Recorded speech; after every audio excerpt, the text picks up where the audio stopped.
marrë parasysh moshën, para marrë parasysh aftësitë fizike, me thonë kushtimisht që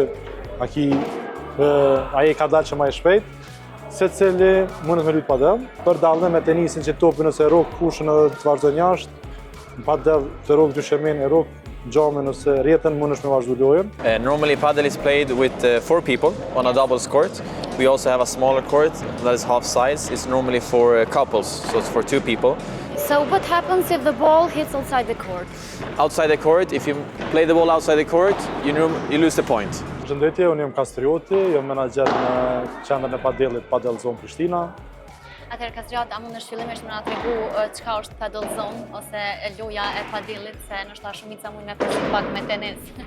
Padel Zone është një qendër e padelit, këtu jena në Padel Zone.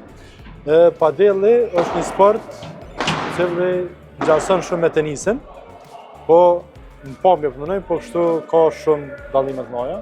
Sporti i padelit luhet 2 me 2, domethënë 4 persona, edhe specifika kryesore që dallon me tenisin është në xhama, rrethuar me xhama dhe me rjetë.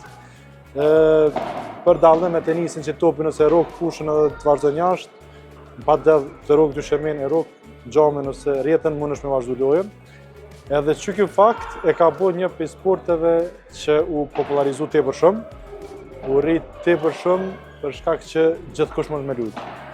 Pa marrë parasysh moshën, pa marrë parasysh aftësitë fizike, me thonë kushtimisht që ai ka dalë që më shpejt, secili mundet me luajtë padel, kështu që i kisha inkuraju këtë çfarë që na përcjellën neve, paktën herë me provu padelin, se është sport i lehtë për me u luajtë për fillestarë.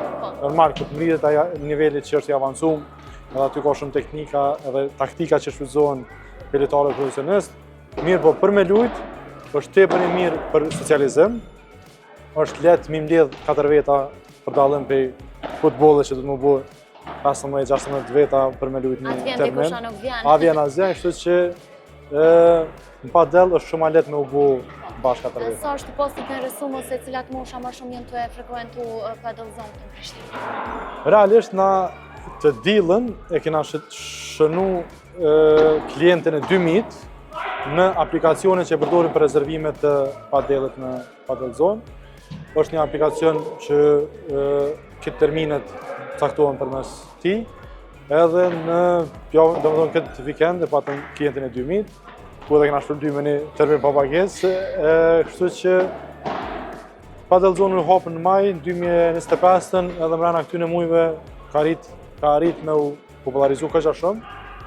Është sport që çdo ditë kemi klienta të ri, edhe sa i përket numrit edhe moshës çfarë ka sa që muna me specifiku një numër caktuar, kena fëmijë që vinë shumë për me ushtru padel, edhe kena rekreativca, domethënë që vinë për me luajtë për shefi, po ashtu janë disa lojtarë që të ushtrojnë pak më intensivisht, edhe marrin pjesë në garat e federatës që organizojnë. Masi veç jemi që aty të ekipet, sa është çmimi për me ardhë me vu një ekip një lojë që shkan qef, ose a ka që shme thonë është ankesa, të thëmë ashtu prej për çmimet që i keni jo, dhe sa janë të knasë klientat me krejt ju që i ofroni? Të pas parasysh që shumicën e kohës pushat janë moshta, s'muj me thonë që ka ankesa për shkak që po vinë. Në padel, në Padel Zone është 40 euro një orë e gjysmë, domethënë 90 minuta për 4 persona. Nëse zbërthejna i bjen pak a shumë 10 euro për person në orë me luajtë. Reketa, topat janë këtë që japim tani pa pagjes shtesë. Po ka lojtarë të tillë që i kanë bërë reketat edhe kanë reketa personale që nuk dojmë me marrë prej neve. Nëse ka prej aty në klientave që nuk kanë luajtë më herët padel edhe vinë këtu me provu për herën e parë, çfarë i ofrojnë ju, ose a ka njerëz që i ndihmojnë ose që na i kena 2 trajnera që janë në qendrën tonë, janë stafi në padel që ju ndihmojnë zakonisht për herë të parë. Ka shumë prej teniserave që vinë edhe mendojnë që është shumë njëjtë, por në realisht edhe ai luhet me reket edhe me topin e ngjajshëm. Po ka edhe prej tyre që i tregojnë qysh me luajtë, cilat janë rregullat kryesore, cilat janë çato bazike të mënyrë që do të më ditë, qysh specës on servohet, qysh numëron pikët edhe to rregullat bazike me xham që kur të rrugë xhamin, nëse rrugë direkt që është jashtë, nëse rrugë dyshemin, tani xhamin mundesh me vazhdu. Kështu që stafi i Padel Zone i trajnimon kushdo që të vjen. Së shpejti kemi pasur disa risi në Padel Zone përveç pjesës të padelit, fushës të padelit, kemi pasur edhe pjesën e recovery room që po i thojmë, ku mas ndeshjes mund të shku në saun, në ice bath, në pjesën ku bëhet rekuperimi, po themi, i trupit edhe muskujve, edhe që kur del tani prej padelit më dalë i relaksum, fresh. Po, cila është nështë ajo pjesa ma e veçantë e padelit edhe që e karakterizon është këtë sport? Mënyra qysh u rrit tepër shpejt. Padeli është i zbuluar prej 1969-s në Meksik, po s'ka pas shumë popularitet, ndërsa në pandemi, gjatë pandemisë u ka filluar pandemia, e dina që Suedia si ka shtrëngu këtë masat, ka lullzu në Suedi. Domethënë çdo qytet ka pas 10 fusha edhe çdo mahall ka pas fushën e padelit, se ka pas distancë mes njerëzve, mes lojtarëve, edhe ka pas që shumë letë është mi buq ata 3-4 persona për një mbledh, edhe u popularizu tepër shumë. Tash në Spanja, në Evropë është qyteti kryesor mënej që ka mas shumë të padelista, ku i ka 20.000 fusha në këtë Spanjën, edhe është hera parë, po ne ka dalë sporti dytë ma i lujtëni në Spanjë mas futbollit, dhe më thonë ja ka arju edhe fusha e tenisit. Në e botë, kështu në Argentinë duhet shumë. Në Kosovë janë 2 qendra të padelit, po janë të hapë edhe qendra tjera, kështu që ka interesim edhe në padel. Po në edhe për sportin e padelit, edhe që e karakteristika ma e veçantë që gjithë kush mund me lujtë. Edhe ju, mas vëq keni arë sot në padel, për të kyna intervistën, e provoni që është me lujtë, edhe keni me po që me 2-3 herë me godit topin e shët që jam erdorën edhe tani pritan medalë. Cili është mesazhet për krejt ata padelistat të ardhshëm? Provoni sportin e padelit, hajdeni provoni këqyrën e qysh është me lujtë. Sporti i padelit po pritet me u inkuadru në lojrat mesetare Prishtina 2030. Tash për herë të parë kam u lujtë padelin në Itali, në lojrat e ardhshme. Kështu që kur si dihet janë 4 vjet që mujna me bo padelista si Kosovë dhe me garu në garat në lojrat mesetare. Në me thonë, Kosova që ka disa lojtarë që i përfaqësojnë Kosovën, mirë po, janë kryesisht fokusuar në senior, kështu që gjeneratat e reja me pak ushtrime mujnë me konë përfaqësues të Kosovës.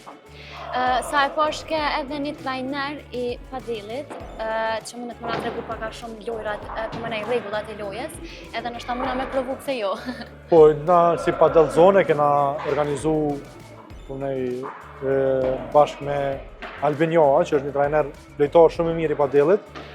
Albini u rritë në Suedi, edhe që 5 vitet e fundit është të punu profesionalisht si full-time coach në Spanjë, ku ju ushtron edhe lojtar profesionista. Edhe na kena arrit me bindë me ardhë në Kosovë, që ato njohuritë e tina me i përqu të lojtarët që janë pak më të mirë Kosovë, që dojnë me u avancu ala, me mësu edhe teknikat e reja ose trendet e reja të padelit. Kështu që është u shku shumë mirë, ka interesim të mirë, edhe për rregulla dhe për detaj më me pyet edhe Albinit tash më tregu para shumë. Faleminderit shumë për kohën, shpresoj që Padel Zone ka me pas sa më shumë suksese dhe ka me dalë me lojtarë të mirë edhe të ri që kanë me përfaqësu Kosovën. Faleminderit shumë, faleminderit për vizitën.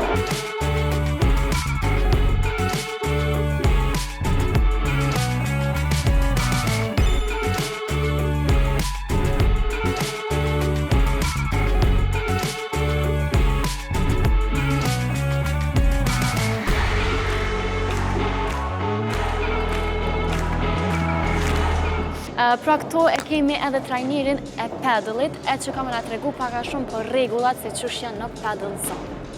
Hi Albin. Hello, hey. So can you tell us how many players can play on one court? Normally padel is played with 4 people on a doubles court. We also have a smaller court that is half size. It's normally for couples, so it's for 2 people. But generally in padel it's for 4 people, so 2 against 2. So how do you serve the ball in the paddle? Paddle is easier to serve the ball than in tennis. You normally bounce the ball and then you play it underarm. So you get it nice and easy, bounce, and then you play it. Okay, can I try it? Of course. Okay. You can try to play to me.